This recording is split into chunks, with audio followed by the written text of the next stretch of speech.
Good morning, Chiefs fan. This is RGR. I'm Ryan. This is me going rogue on the Kansas City Chiefs and the NFL. And this is kind of a rare day off for me. I don't get those very often, and so I'm trying to take advantage of it. And what I'm doing today, just wanted to give you a little shout out before I start making this latest beer over here. I'm taking the day to brew a little bit, and I'm going to try to enjoy that. Want to touch base a little bit on where the Chiefs stand now. Another signing that we didn't really see coming, but I think gives you an idea of what they're trying to do overall.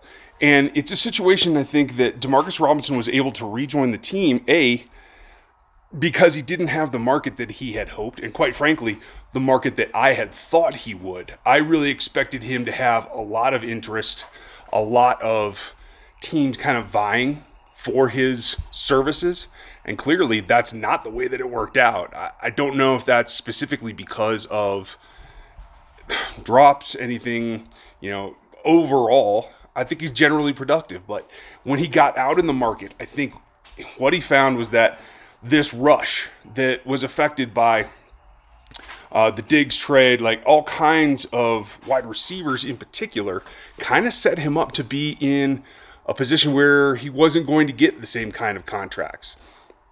And I think that leaves him in a situation where he can wait.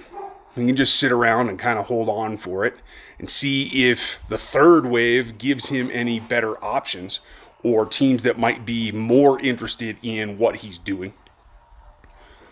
Or he can be a little more proactive. And by that, I mean coming off of where he probably thought his market was, what he wanted it to be at least, in terms of salary, years, et cetera, et cetera. So by signing a 1 year, at 2.297, I think is what the number came in at. I was a little surprised to see that on a Saturday evening. But by doing that, he comes in at a cost that allows the team to still consider other options, not necessarily at his position, but it's a situation where he can step right back into an old role. And I think that's really what it comes down to.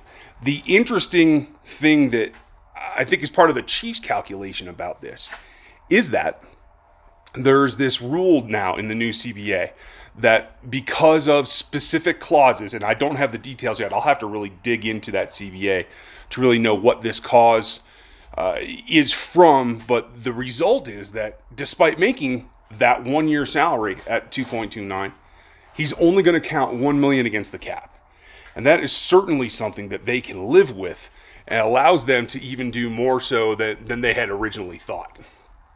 So I like where they're coming from in getting somebody under the cap that is, honestly, that's a cheap number at this point, coming off of a Super Bowl win. And the flip side is that for the team, who is in a situation now that I talked about last week, if you missed last Friday's video, go check that one out. I kind of talked about the process in what is a very strange year for the pre-draft roles and how they're going about everything.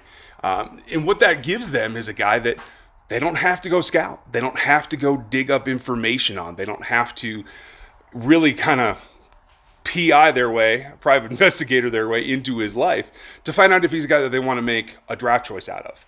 This allows DeMarcus to walk right back into the building to give them everything that he can out of his experience in the offense at a price that they can truly afford. So at this point, for the team, it's a no-brainer because at that cost, it really doesn't do them any good to hold off from him. That's really the big thing for the team, and I think what will be better down the line. Sorry, I had a little invasion there from the children. It's a little rough having everybody home all the time. Doesn't give you the same amount of time to get things recorded. But again, it allows DeMarcus to walk back into the Chiefs' meeting rooms, know what the offense is, get back with his buds from last season, and be able to really pick up right where they left off. And the interesting thing is that overall, that particular position room right now is completely unchanged because Sammy Watkins is still on the roster. So in terms of what we heard Brett Veach talk about earlier in the offseason, in that the goal is really to retain as many of your players as you can. They've certainly had their losses. I will miss Reggie Ragland. I like what he brings, especially against the run when you got to get down to it. I like that he was there. I think they are going to have to find something, some way or some personnel that can replace some downhill girth for their run defense. But that's a whole different topic we'll get to. But that kind of is one of the losses that they felt that they had to let go, probably because of the market, but probably because of usage as well. And I think that Demarcus, on the other hand, is somebody that they still feel can get quality snaps of. They just weren't willing to pay what I thought their cost was going to be. I thought Robinson was going to have a much bigger market. Evidently, the NFL teams did not agree with me on that, and that's okay. Because what it leaves the Chiefs with is a decision here that's coming on Sammy Watkins. It's got to be, because they can't really do anything else until, and they can't afford to go into the season in a situation where they've got his whole contract on the books. And so I'm thinking that a reduction still is in the cards. And if so, then you have your entire wide receiver room back together for Pat Mahomes, who had some reaction on social media about, the whole run it back hashtag is not a joke.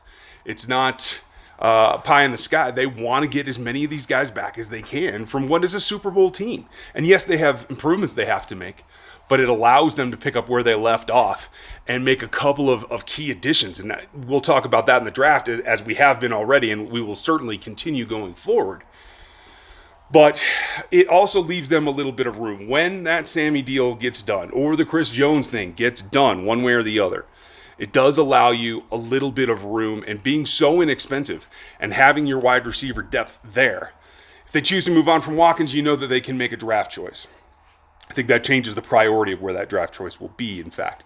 If they don't, if they get the renegotiation done with Sammy Watkins, your roster's set. I mean, unless, barring injury, you have your top 5, 6, 7 maybe. Maybe looking to replace Marcus Kemp, who they did not bring back, and actually had an agent reach out to me that I think might be a pretty good position long-term for them that can help them on their special teams, and we'll talk about him coming up. But the other thing that it leaves is a little bit more room when Sammy gets done, and now there's really not a whole lot left on the open market. But there's one guy left that they could bring back that can probably fill a decent role for them, and that's Bashaud Breeland. I'm surprised that he's still out there. I'm surprised that he hasn't had a bigger market and a market that can get things done and going. But, for all that, it's a good thing for the Chiefs. If he can come down off of his price and they get one of their big players ready, they're going to be in a position to bring him back and bolster that group that is really the weak point of the defense at this point. I think that's a plus. I think that's a really kind of lucky piece that has happened. Again, another guy whose market I thought was going to be much bigger. I thought he'd be gone by now. And if he's not, and they do get that cap space, it's an easy signing that I expect they'll make pretty easily, unless something else gets loosened up and he does get a bigger payday than what the Chiefs are willing to do.